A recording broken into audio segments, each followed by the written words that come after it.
Já faz quase um mês que a guerra entre Israel e o Hamas está acontecendo na faixa de Gaza. Como reação ao ataque terrorista em 7 de outubro, Israel interveio em Gaza e agora conduz uma ofensiva massiva contra o Hamas. Mas o conflito não provoca discussões apenas na região, e sim no mundo todo. Ele divide as nações em dois lados: aqueles que permanecem firmemente ao lado de Israel e aqueles que apoiam Gaza e, consequentemente, a Palestina.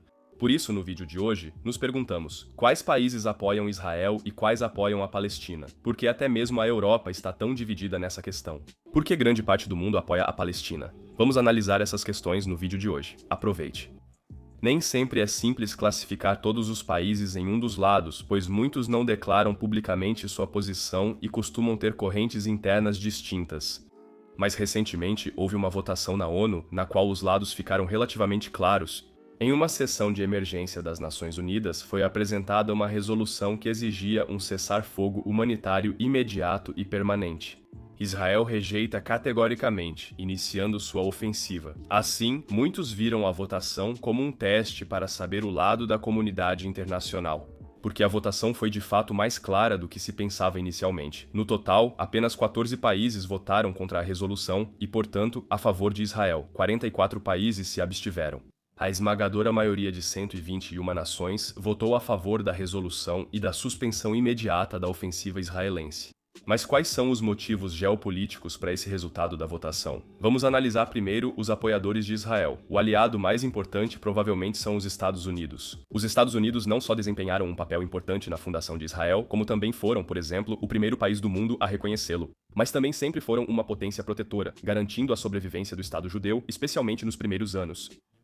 Cada vez mais países pressionavam pelo reconhecimento de Israel. Os Estados Unidos sempre viram Israel como seu principal parceiro no Oriente Médio, e quase todos os presidentes americanos apoiaram firmemente o governo israelense. Mas, na Europa, o apoio a Israel é menos claro. O continente está dividido como raramente esteve, entre apoiadores, abstenções e rejeições. Aqui vemos novamente, em vermelho, os apoiadores de Israel. A Tchequia tem relações históricas e duradouras com o Estado judeu. Já em 1948, a Tchecoslováquia enviou armas e treinamento militar, apesar de um embargo da ONU, e até hoje, a República Tcheca vê Israel como uma pequena nação cercada por inimigos, semelhante à Tchecoslováquia antes da Segunda Guerra Mundial. O apoio a Israel vai tão longe que a ministra da Defesa tcheca ameaçou esta semana com a saída do seu país das Nações Unidas. Ela declarou que apenas 14 países se posicionaram de forma clara e inequívoca contra esse ataque terrorista sem precedentes. Por isso, eles sentem vergonha das Nações Unidas. E a Hungria também é historicamente considerada um parceiro confiável de Israel, porque embora a Hungria frequentemente critique os Estados Unidos em outras questões, neste caso está claramente alinhada com os Estados Unidos. Sob Orbán, as relações entre Hungria e Israel alcançaram um novo patamar. Porque Orbán e Netanyahu são considerados ambos políticos conservadores e nacionalistas, que atuam em um ambiente político polarizado. A Hungria se vê como defensora dos cristãos conservadores na Europa, e assim Orbán admira a luta de Israel pelo judaísmo. Encontrou em Netanyahu um aliado com ideias semelhantes, por isso a Hungria apoia Israel quase sempre. A Croácia tem sido parceira próxima de Israel desde os anos 90, com relações econômicas e políticas estreitas. Em 2019, o presidente de Israel chamou a Croácia de seu principal aliado na União Europeia. Já no passado, a Croácia defendia os interesses de Israel nas organizações internacionais e, desta vez, também votou a favor do Estado judeu. E temos também a Áustria, que normalmente se declara neutra, mas aqui está claramente do lado de Israel, porque a Áustria apoia as reações aos atos de crueldade de 7 de outubro. Muitos políticos austríacos consideram apoiar Israel uma missão histórica após os horrores da Segunda Guerra Mundial. Assim como o chanceler alemão Olaf Scholz afirmou, ele foi além e definiu a segurança de Israel como razão de Estado da Alemanha. Por isso, surpreendeu ainda mais a abstenção da Alemanha na ONU, logo criticada pelo embaixador israelense e por associações judaicas.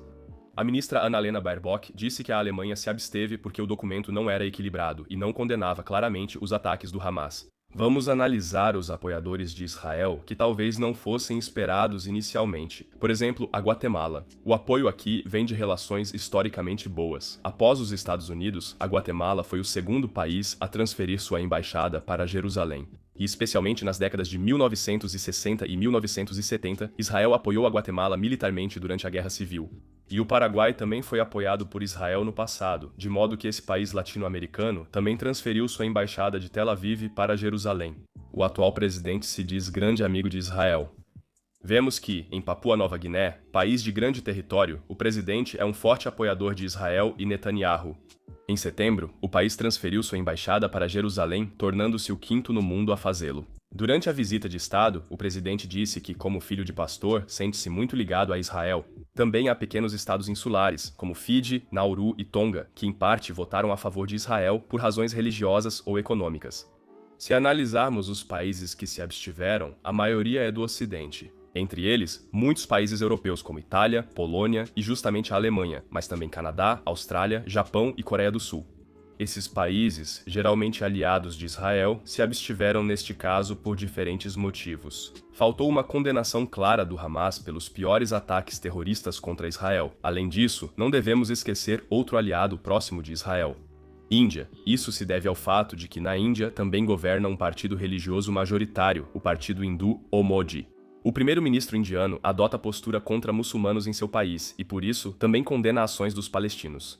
E como o maior inimigo da Índia, o Paquistão apoia claramente os palestinos. Para a Índia está claro que está ao lado de Israel. No entanto, também faltou à Índia uma condenação clara. No caso da Tunísia, porém, o motivo da abstenção foi o oposto. O embaixador da Tunísia na ONU disse que se absteve da resolução por não haver denúncia clara de crimes de guerra e genocídio cometidos por forças israelenses contra os palestinos. Argumento parecido foi feito por outros países africanos. Agora falemos dos opositores de Israel e apoiadores da Palestina. Aqui vemos naturalmente toda a comunidade árabe unida. Os países que no passado se aproximaram de Israel, como Marrocos ou os Emirados Árabes Unidos, agora se posicionaram claramente ao lado da Palestina. O parlamento árabe também confirmou a resolução e declarou que medidas sérias deveriam ser tomadas para pressionar Israel a cumprir a resolução. Também vemos muitos governos mais à esquerda na América Latina, Ásia e África. O resultado claro da votação de alguns países europeus é particularmente incomum. A França, por exemplo, possui a maior proporção de muçulmanos e judeus na Europa. E repetidamente já houve lá situações quase semelhantes a uma guerra civil devido a conflitos étnicos e religiosos. Macron, por isso, precisa ponderar para manter o país unido. Na Espanha e em Portugal, há tradicionalmente alta aprovação às causas palestinas, com protestos em massa de centenas de milhares de pessoas. A Irlanda também é interessante, pois lá já se traçavam paralelos com a Palestina e a própria luta pela liberdade contra o Reino Unido há décadas. E um caso especial também é a Rússia. Putin era tradicionalmente considerado um aliado de Israel, mas agora, com as mudanças geopolíticas, parece ter mudado de lado. A Rússia se vê como porta-voz do Sul global e contra o Ocidente, e assim retirou de Israel, que é aliado próximo dos Estados Unidos, o apoio tradicional. Além disso, Putin também teme levantes nas regiões da Rússia habitadas majoritariamente por muçulmanos. Então, esse foi o panorama da situação geopolítica atual em relação à guerra no Oriente Médio. Quero enfatizar novamente aqui que as posições dos respectivos estados, é claro, não estão gravadas em pedra e que certamente existem diferentes opiniões dentro dos diversos países. Além disso, as resoluções da Assembleia Geral da ONU são sempre votações não vinculativas. Ainda assim, é o principal porta-voz da diplomacia mundial, representando todos os estados. Os resultados ali são vistos como teste importante do clima das opiniões mundiais. Então, é isso para o vídeo. Se vocês ainda tiverem interesse em saber como Israel e o Irã passaram de melhores amigos a inimigos mortais, eu recomendo muito este vídeo aqui, vou deixar o link bem aqui para vocês. Divirtam-se assistindo e eu digo tchau.